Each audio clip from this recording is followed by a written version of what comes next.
Right, I am a 6 feet tall adult male who weighs nearly 90 kilograms. I'm 30 years old.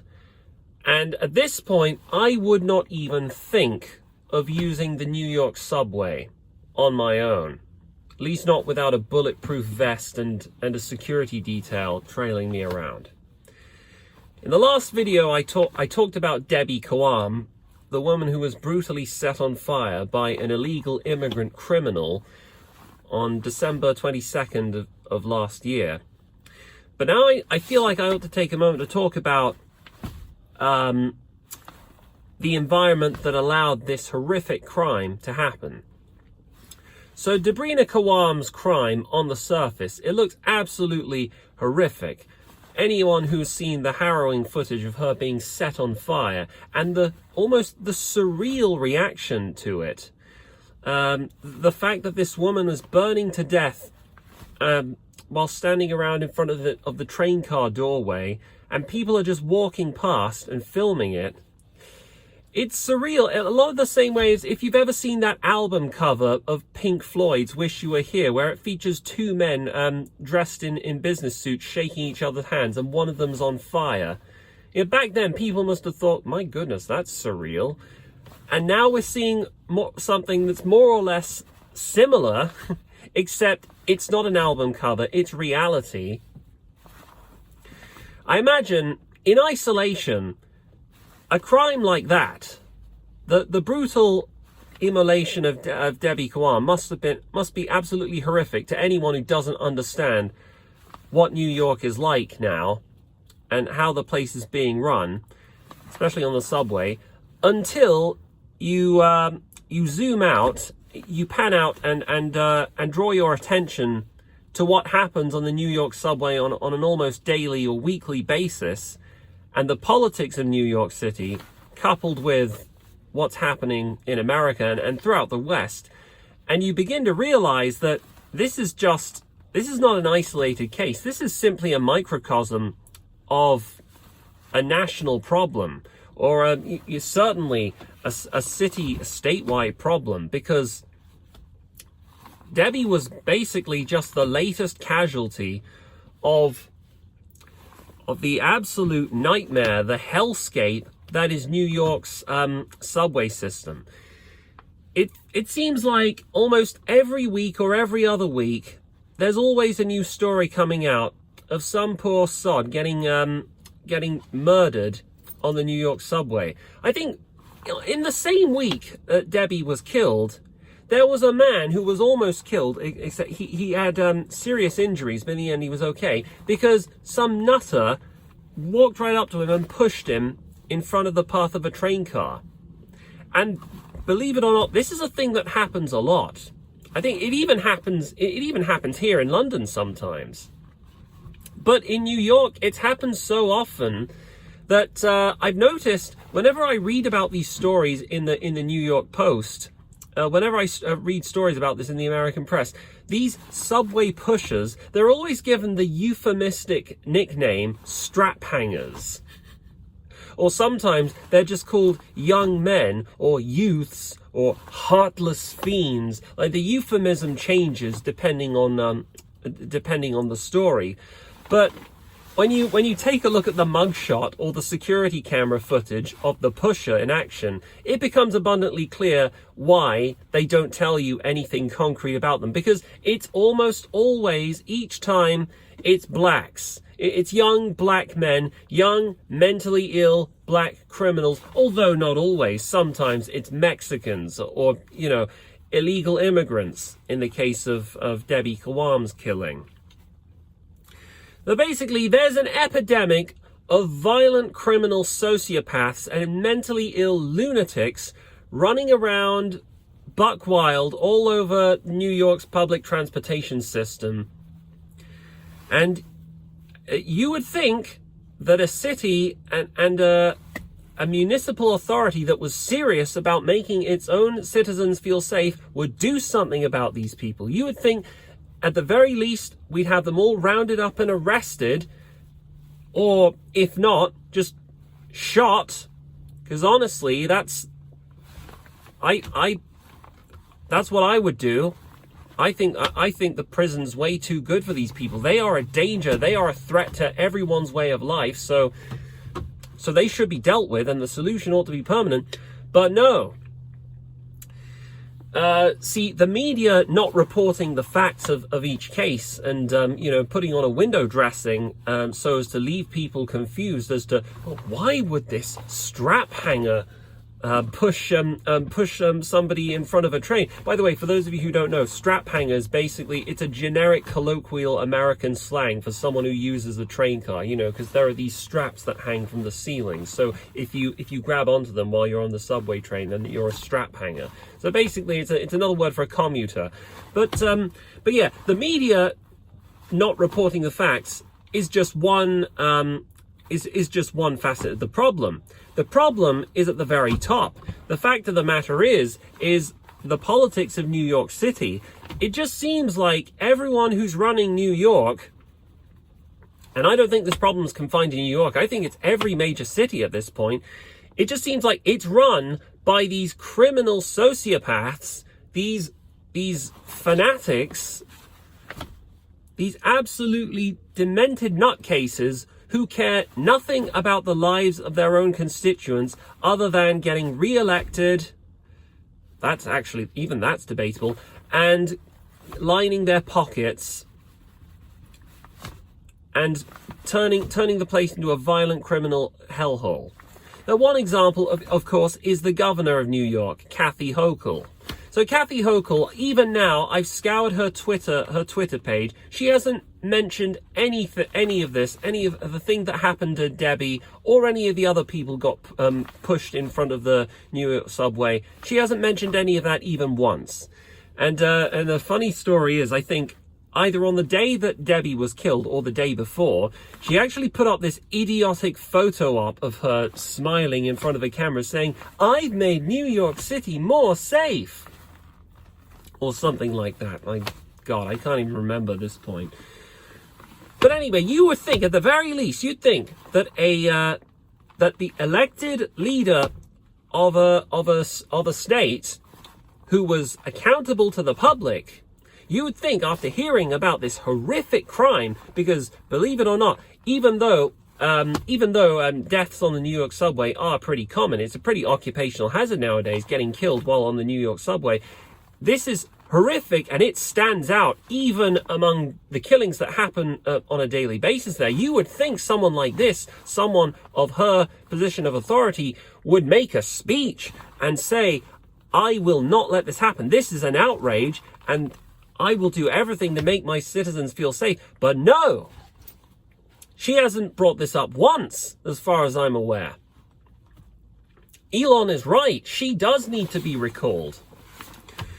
But I've seen footage of her speaking in interviews, and the more I look at her speak, I don't know if any of you have actually seen footage of Kathy Hochul talking, but she looks like a demented goblin. She's always got this wide-eyed glare into the camera, like she's a maniac sociopath, like she's quietly enjoying the chaos that she's helped to create. She seems like the kind of person who, if you say something that upsets her, she'll look at you and say, "Oh, no, it's fine, nothing's wrong." And then she'll go home and microwave her hamster. I'm paraphrasing from this old comment I remember seeing on a YouTube video once. But yeah, that's the kind of person Kathy Hochul is. I wouldn't trust her. Honestly, I think she belongs in a lunatic asylum herself. And I certainly wouldn't trust her on the ballot box or anywhere. I wouldn't even trust standing next to her on the bus stop. But yeah, no, Kathy Hochul absolutely does not give a shit about what happened to Debbie Kwan. If I were any of the citizens in New York, I certainly wouldn't feel safe. Especially now, I also remember seeing that New York recently implemented this congestion charge where they're trying to charge drivers, people, if you own a car there or you're using the car to drive around, you have to pay an extra tax. Now, ostensibly, she's doing this, to prevent global warming and to prevent congestion. But what this means is that those poor bastards are going to have to use the public transportation. And I've already talked about why I don't want to use the public transportation. And what she's basically doing is she's forcing the poor bastards who live there, she's forcing them to roll the dice with fate and go on what may well be the most dangerous place on earth. So anyway, the situation is pretty fucked over there, and obviously the fact of the matter, the problem is not the fact that this Sebastian Zapata Khalil, that's the name of the guy who set her on fire, by the way. The problem isn't even the fact that he was there. Incidentally, we know he's an illegal immigrant. We also know that he was already deported years ago under President Trump.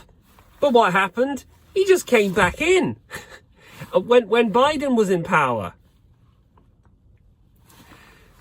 And this is, again, you know, all the people who say things like, we need to deport all foreign criminals, or we need to, if only we deported these people and this wouldn't have happened, those people are missing the point.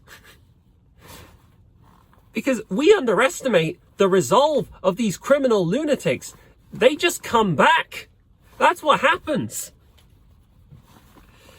So deportations alone aren't going to fix this issue either. Not that they'd ever be on the table anyway, because New York is also a sanctuary city. Yeah, it's one of those cities where they thought, refugees welcome. We'll just take him, any Tom, Dick or Harry from God knows wherever, and we'll just let them live in these accommodation shelters in the middle of the city so that they have free reign to run around and terrorize the local population. And each time it happens, we're going to hang our heads in surprise and say, we never thought this would happen. Because that's what they're doing with Sebastian Zapata Khalil. Yeah, in the news articles, they're all trying to portray Sebastian Zapata as just some clueless junkie who didn't know what he was or what he was doing or where he was on the day he set this woman on fire. And he's even pretending like he had no memory of the event, as if that's even an excuse. And people living in him in the homeless shelter, in the illegal immigrant shelter that they got there, was saying, oh, I knew him. He was just a chill guy, man. He just liked to drink beer and smoke weed and stuff. I'm not buying any of that for 1 second. See, I have a limited understanding of criminal psychology. You know, the criminal mind is beyond understanding, right? But one thing I'm fairly certain of is even the average criminal, you don't just set people on fire apropos of nothing. You don't get a horrific crime like this, where there's basically no motive whatsoever. This never happens out of thin air. There's always got to be a criminal history behind it. And that's why I'm thinking, you know, the trial's obviously underway, so, you know, the facts will unfold over time. But I'm thinking the truth is, this Sebastian Zapata Khalil, he probably already had a criminal history before he came over. Most likely, he's already killed. I bet you this, he's a murderer and he's killed before, because that's the most likely explanation. You don't just set people on fire in broad daylight out of nothing. So he most likely, I bet this Zapata Khalil, he was already a fugitive from justice in his home country of Guatemala. And for those of you who don't know, Guatemala is it's a violent former communist dictatorship in Latin America, and the place is full of internecine ethnic rivalry and tribal conflict over there. I think in 2014, actually, I remember, there was this viral video that went viral on LiveLeak of a teenage girl being lynched by an angry mob. They set her on fire and burned her to death and kicked the shit out of her because she had allegedly killed a taxi cab driver. That's how they do things in Guatemala. That's the kind of environment that this guy came from. So I'm willing to bet if he had done something like that in his own country, they'd have sorted him out. And I'm willing to bet that that's what we're all missing. That's what the media's failing to report, and that's probably what state officials are conveniently pretending they don't know. I mean, I guess time will tell whether my theory is correct or not. But what's disappointing and what's so miserable about this is we all know what's going to happen. We all know that he's gonna stand trial, and the judge is gonna say, "You've been a very naughty boy. We're gonna lock you up in prison for a very long time."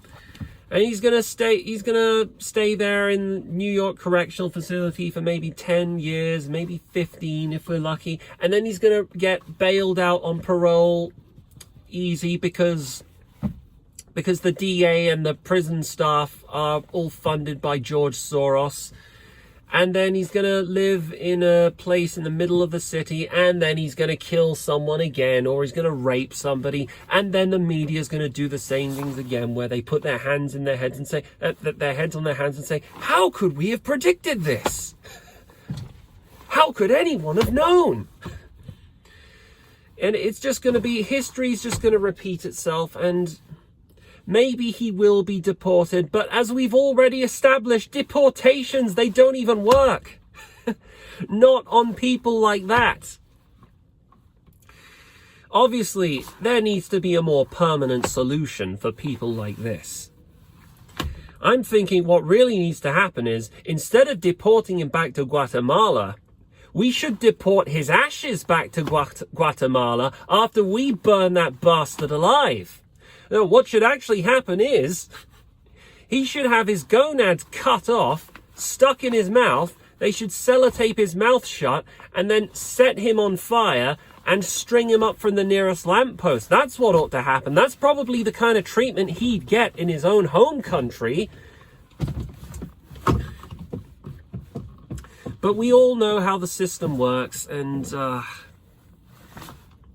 at some point you have to learn to disengage on an emotional level from these kinds of stories, because they're increasingly common, and ultimately the anger and despair that you feel that people like Debbie Kawam and their deaths will never be avenged, and that there will never be this atrocious wrong, this moral evil that's been inflicted on our civilization. Because even though this happened in New York, I'm horrified by this, and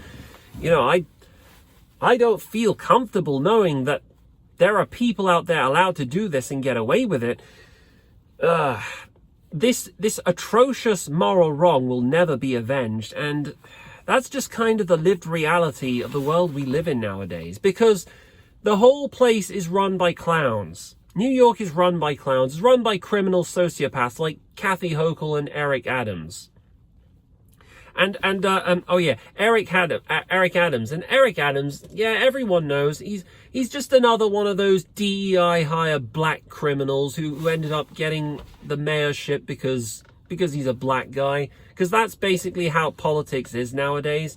And I'm not even making this up. The guy literally used to be in a gang when he was a child.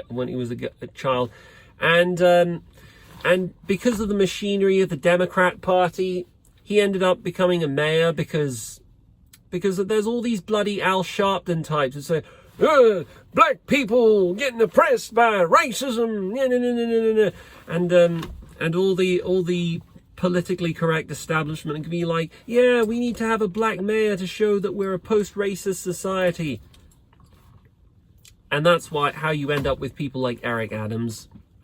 I don't even have an issue necessarily with black people becoming mayors, but obviously I have a problem when it's for the wrong reasons, and I think we can all collectively agree he has to be part of the problem, even if he didn't know anything about Zepeda Khalil. Because of course he is. Like, he's still part of the organization that allowed Debbie Kawam's death to happen.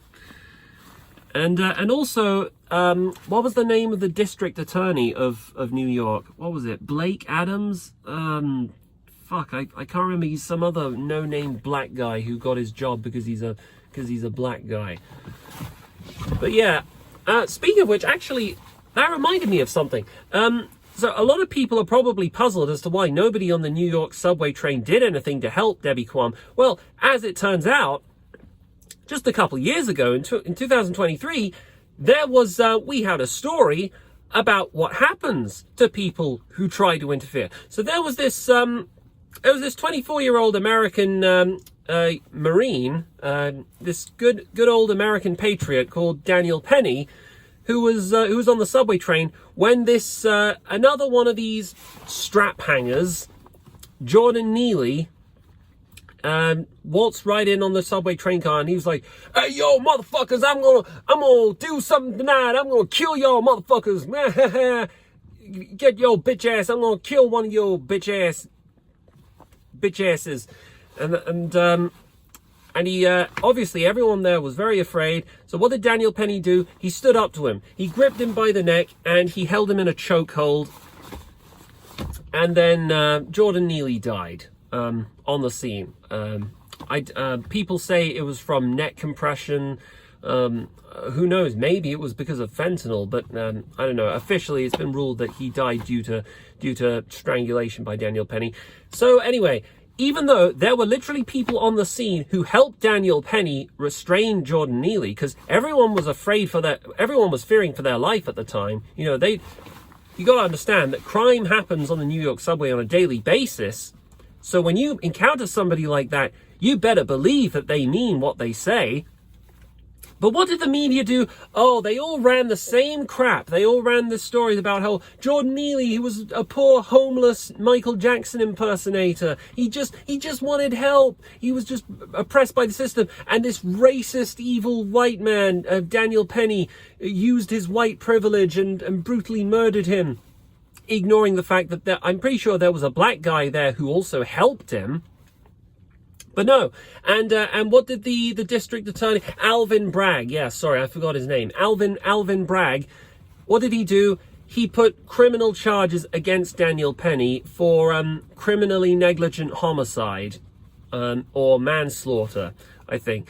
And we all wait, and the whole nation watched as Daniel Penny had the whole book thrown at him. He had the whole machinery of the justice system crush him down, all because he stood up for law and order, all because he tried to help all the commuters on the train with him and protect them. He was a good old boy, and thankfully nobody on the jury indicted him. He was found not guilty, which is well and good, you know, honestly, that's good, but he never should have been tried in the first place. Obviously, he never should have been tried. It's the same thing as well with Kyle Rittenhouse. A not dissimilar thing happened a couple years before that, when these Black Lives Matter lunatics were running around pillaging and setting fire to cars and stuff in was it Kenosha in Wisconsin? So he went over there with a gun. Some of these maniac criminals chased after him, and he shot them all dead. And luckily, the jury found him not guilty. But it really goes to show you, this is what ordinary New Yorkers are up against. This is how the system perpetuates criminal behavior, and it actively punishes people who try to stand up against it. It's like there's this Soviet dissident writer called Alexander Solzhenitsyn, I think that's how his name's pronounced, who wrote about how in the times of Soviet Russia, actual criminals were not that much of a threat to the system, so they were let off. But people who criticized the system, who criticized the way things were being done, they were treated even worse than the criminals under the system, because they were an active threat to the system. So this is why, and this is basically the kind of situation that we see in New York.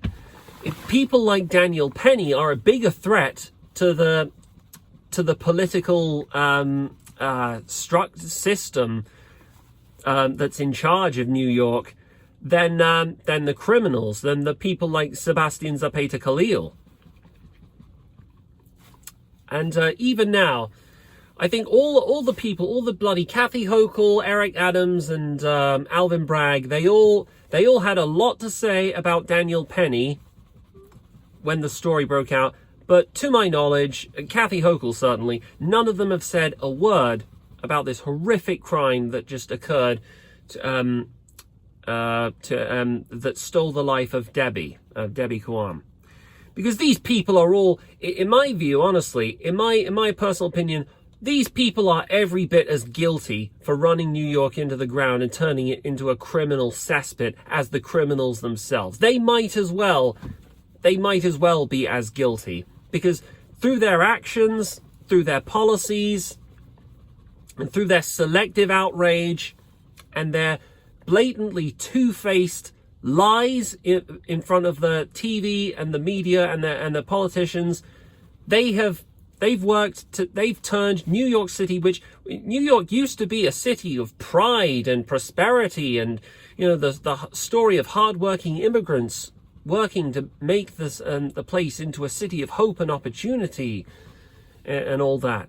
But now it's not a city of hope and opportunity. It's a city of violence and chaos and disorder, where if you make a stand for law and order, if you're a criminal who commits murder, you'll get off scot-free, or nothing will happen to you.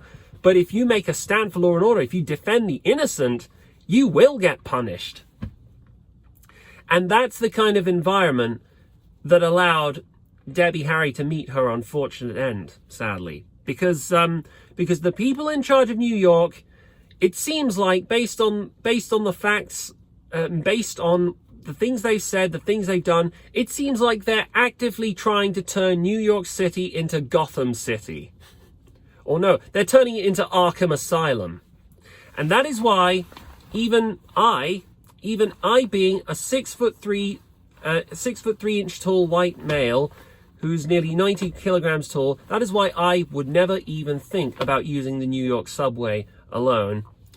And that is why until the people rise up against the tyranny, the New York government over there, until there's a substantial demand for change, because I can only imagine there's got to be a reservoir of untapped anger that hasn't been addressed among the ordinary people of New York City, because I can't imagine that the people who live over there are happy with the way things are going. The fact that they are the ones whose lives are at risk from these criminal maniacs running around doing whatever they want with reckless abandon. Until there is a real revolution, until there's a real uprising against the government, kind of like what we saw in the UK back in August of 2024, until that happens, there's just going to be more and more of these strap-hanger lunatics pushing people in front of the trains. There's going to be more people getting set on fire like Debbie Kowam's. And at the end of the day, tragic though it is, Debbie's just going to become another statistic. And our focus will gradually dissipate over time, and people will forget, and lessons won't be learned. I wish I could end this video on a more positive note, but sadly, that's just the way things are over there now, and it's only going to continue to get worse until it gets better. But then there's the question, will it even get better? And, well, hopefully, here's hoping it'll get better in my lifetime. Anyway, I gotta carry on with my collection run, but I just thought I'd give you my thoughts on the situation over there. You guys take care.